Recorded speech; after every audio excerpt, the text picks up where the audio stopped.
रामकृष्ण हरी. श्री संतांच्या माथा चरणावरी साष्टांग हे करी दंडवत. अंतकाले च मामेव स्मरण मुक्त्वा कलेवरम प्रयाति समद्भावं याचिना सत्र संशया. गेल्या 4 भागापासून आपण या श्लोकावरती चिंतन करत आहोत. श्रीमद भगवद्गीतेतील ग्रंथराज ज्ञानेश्वरीतील 8व्या अध्यायातील 5व्या क्रमांकाचा हा श्लोक आणि या श्लोकावरचं आपलं हे चिंतन चालू आहे. आपल्या सर्वांना विदित आहे की पितृपक्ष पितृपंधरवाडा हा असल्यामुळं त्या दृष्टीनं अंतकालाच्या संदर्भानं, मरणाच्या संदर्भानं, प्रयाण कालाच्या संदर्भानं आलेला हा श्लोक आणि त्या श्लोकावरचं चिंतन आपण करतो आहोत. गेल्या 4 भागामध्ये आपण बऱ्यापैकी या श्लोकावर चिंतन केलं आहे. आज पुन्हा तेच चिंतन आपण थोडं समोर घेऊन जाऊया. वेगळ्या अंगाने थोडं त्याचं चिंतन करण्याचा प्रयत्न करूया. अंतकाले च मामेव स्मरण मुक्त्वा कलेवरम. मनुष्याला त्या ठिकाणी अंतकालाची जाण असली पाहिजे. जो अंतकालात आपला अंतकाल गोड व्हावा, आपल्या मृत्यूचा सोहळा व्हावा असं जो समजतो त्याला शहाणा म्हणावं. पहा, ज्याला आपल्या अंतकाळा संदर्भातलं ज्ञान म्हणजे अंतकाळ आपला गोड कसा होईल, अंतकाळाचा आपला सोहळा कसा होईल, या जन्म मृत्यूच्या बंधनातून आपण कसं सुटू, म्हणजेच मृत्यूचा सोहळा कसा होईल याचा विचार जो करतो तो शहाणा आहे. मग जे विचार करत नाही ते त्या बाबतीत मी बोलणार नाही. पण शहाणे कोण, तर जे अंतकाला संदर्भात जाण ठेवून त्या दृष्टीने आपली पावली टाकतात ते शहाणे आहे. अंतकाल म्हणजे त्याला तुम्ही प्रयाण काल म्हणू शकता, प्रलय काल सुद्धा म्हणू शकता. प्रलय कालाचा जर विचार केला तर मला असं वाटते 5 प्रकारचे प्रलय काल शास्त्रकारांनी सांगितले. पहिला प्रलय काल म्हणजे दैनंदिन प्रलय, नित्य प्रलय, मरण प्रलय, ब्रह्मांड प्रलय आणि आत्यंतिक प्रलय असे 5 प्रकारचे प्रलय त्या ठिकाणी सांगण्यात येतात. थोडक्यात विस्ताराने मी सांगणार नाही, थोडक्यात सांगतोय. कारण प्रयाण काल अंतकालाचा संदर्भ असल्या कारणाने मला हे सांगितलं पाहिजे. दैनंदिन प्रलय म्हणजे आपल्या शरीरामध्ये जे स्थित्यंतर होतात, दैनंदिन जीवनामध्ये काही ना काही स्थित्यंतर होत असतात. जरी आपल्याला ते दिसले नाही तरी स्थित्यंतर मात्र होतच असतात. असं म्हणतात की आपल्या शरीरामधल्या पेशी कमी जास्त प्रमाणात पेशी वाढतात, पेशी कमी होतात. म्हणजे काय होते, नवीन पेशी त्या ठिकाणी निर्मिती होते, काही पेशी त्या ठिकाणी लोप पावतात म्हणजे मरतात. याला पण एक प्रकारचा शास्त्रकार प्रलयच म्हणतात. आता वैद्यकीय दृष्ट्या मला त्याचं विशेष ज्ञान नाही, शास्त्रीय दृष्ट्या पण मला ज्ञान नाही, पण मी जे ऐकलं, मी जे वाचलं ते तुमच्या समोर मांडतोय. तर हा झाला दैनंदिन प्रलय. नित्य प्रलय शास्त्रकार सांगतात की नित्य प्रलय कशाला म्हणावं. रोज आपण जी झोप घेतो ना, दिवसभर काम केलं, दिवसभर जागृती अवस्थेमध्ये धावाधाव केली, जे काही केलं, आणि रात्री संध्याकाळी जे आपण जे झोपतोय, एकदा झोपल्यानंतर आपल्याला काही जाणीव असते का हो, आपण काय केलं, काय केलं नाही, कुठे केलं, कशा करता केलं. झोप लागेपर्यंतच. एकदा का झोपला की मग त्याची जाणीव आपल्याला नसते. याला नित्य प्रलय असं म्हणतात. झोपेत माणसाला काहीच कळत नाही. माऊली ज्ञानोबरायांची एक अशी ओवी आहे बघा. निद्रिताजेनि अंगेशी सापदेशी उर्वशी. झोपलेल्या माणसाजवळ एखादी सुंदर स्त्री झोपली काय किंवा एखादा नाग अजगर झोपला काय, झोपीत त्याला काही माहितीच नाही. माऊलींची ओवी आहे. निद्रिताजेनि अंगेशी सापदेशी उर्वशी. अर्थात मी का सांगतो हे, दैनंदिन प्रलय झाला, नित्य प्रलय झाला, आणि तिसरा प्रलय जो या अंतकालाच्या संदर्भाने, या श्लोकाच्या संदर्भाने मला सांगावा लागेल, तो म्हणजे मरण प्रलय. आपण यावर बोलून गेलो की मरण हे अटळ आहे. प्रत्येकाचं मरण हे येणार आहे. मरण हा सुद्धा एक प्रलय आहे. हा झाला तिसरा प्रलय. चौथा आणि पाचव्या प्रलयाशी आपल्याला सध्या तरी या ठिकाणी काही त्याचा संबंध नाही, पण थोडक्यात त्याचंही जाता जाता एका वाक्यात सांगतो की ब्रह्मांड प्रलय म्हणजे सर्व जगताचा प्रलय, थोडक्यात जगबुडी वगैरे असा जो प्रकार आहे तो. आणि आत्यंतिक प्रलय म्हणजे खऱ्या अर्थानं वासनेचा नाश होऊन सर्वात मोठं स्थित्यंतर म्हणजे ब्रह्मरूपाला प्राप्त होणं, याला आत्यंतिक प्रलय असं म्हणावं.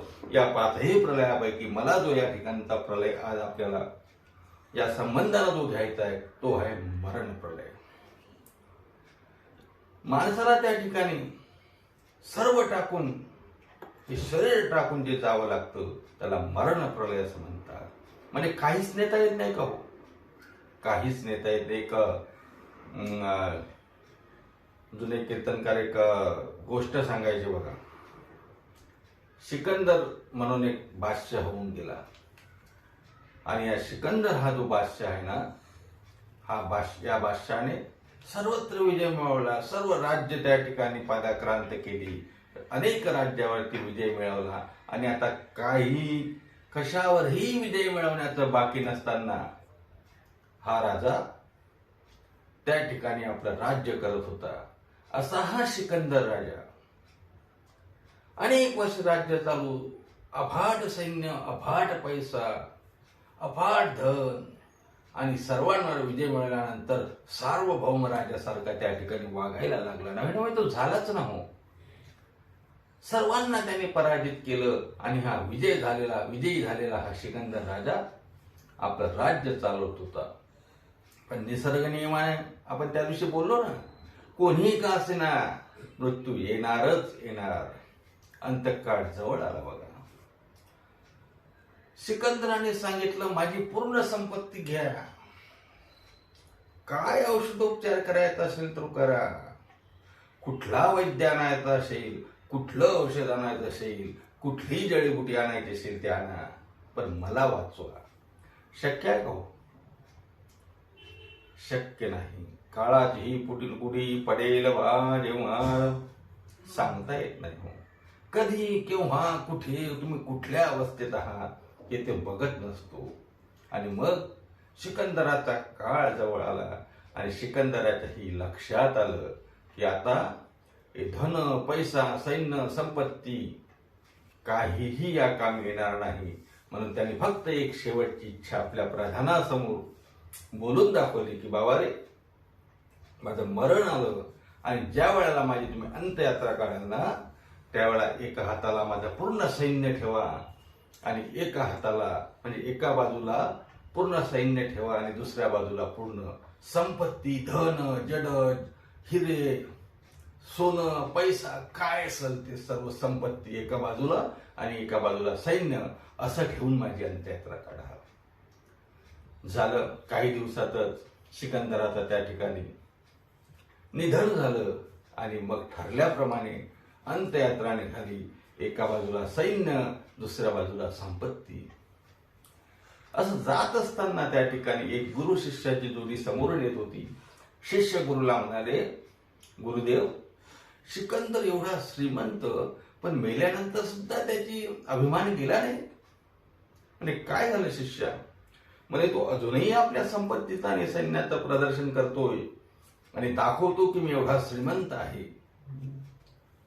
गुरुजी बोलले, अरे त्याचा अर्थ तसा नाही. सिकंदराला हे दाखवायचं आहे की माझ्याजवळ एवढं अफाट सैन्य होतं, माझ्याजवळ एवढं अफाट धनसंपत्ती होती, तरीही माझ्या सोबत काही येणार नाही. माझे हात त्या ठिकाणी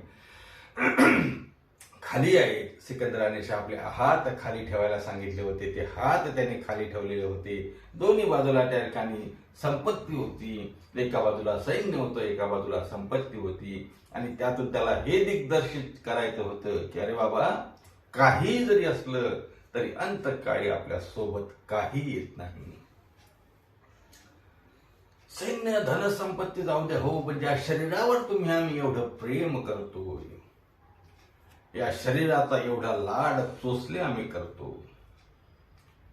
मागे मी बोललो होतो, वरी चर्म घातीले कृमी कीटकांचा बांधा. किती गर्व आम्हाला आमच्या सौंदर्याचा, किती गर्व आम्हाला आमच्या शरीराचा. काय नाही ते लाड आम्ही करतोय शरीराचे, पण हे शरीर सुद्धा आमच्या सोबत येत नाही. सांगण्याचं तात्पर्य काय आहे? हे ज्याने जाणलं तो शहाणा आहे. आणि हे जाणावं म्हणूनच संत महात्मे पुन्हा आपल्याला सांगत असतात की बाबा रे, लक्षात घे, इथून पुढे तरी लक्षात घे की आयुष्याचा मातेरा करू नको, नका करू नाश, आयुष्याचा नाश करू नको. कारण त्याचे कारण असं आहे, या आयुष्यामुळे तुम्हाला सच्चिदानंद पदवी सुद्धा घेता येईल. याच आपल्या नरदेहामुळे, याच मनुष्य योनीत आपण जन्माला आल्यामुळे आपल्याला त्या ठिकाणी नरकात पण जाता येईल, स्वर्गात पण जाता येईल, वैकुंठात पण जाता येईल, इहलोकातून परलोकात पण जाता येईल, मोक्षापर्यंत जाता येईल, मुक्तीपर्यंत जाता येईल, आपल्या मृत्यूचा सोहळाही करता येईल. तुकोबारायांनी जसं मी कालच्या चिंतनामध्ये थोडा मुद्दा मांडला होता की अट्टहास करतात संत महात्मे. अट्टहास करतात म्हणजे काय करतात? प्रयत्नांची पराकाष्ठा करतात. मृत्यूचा सोहळा व्हावा म्हणून प्रयत्नांची ते पराकाष्ठा करत असतात. आणि आम्ही मात्र आमच्या शरीराचे फक्त चोचले पुरवत संसारामध्ये गुरफटून नुसतं अंतकाळ येणार आहे विसरून, आणि त्या अंतकाळी भगवंताचं नाम आपल्या मुखात यावं असा कुठलाही विचार न करता स्वैराचारपणे जीवन जगत असतो. आणि असं जीवन जगू नये. असे जीवन जगत असताना आपल्याला जाण व्हावी की नाही, हे जीवन आपण जगत असताना पारमार्थिक जीवन सुद्धा आपण जगलं पाहिजे. कारण एकदा का मरण जवळ आलं ते सांगता येत नाही. हो, कधी येईल, केव्हा येईल, कुठे येईल, कसं येईल. वय बघत नाही, गाव बघत नाही, काळ बघत नाही, स्थान बघत नाही, तुम्ही कोण आहे बघत नाही, कुठल्या पदावर आहे बघत नाही, आणि सांगून सुद्धा येत नाही.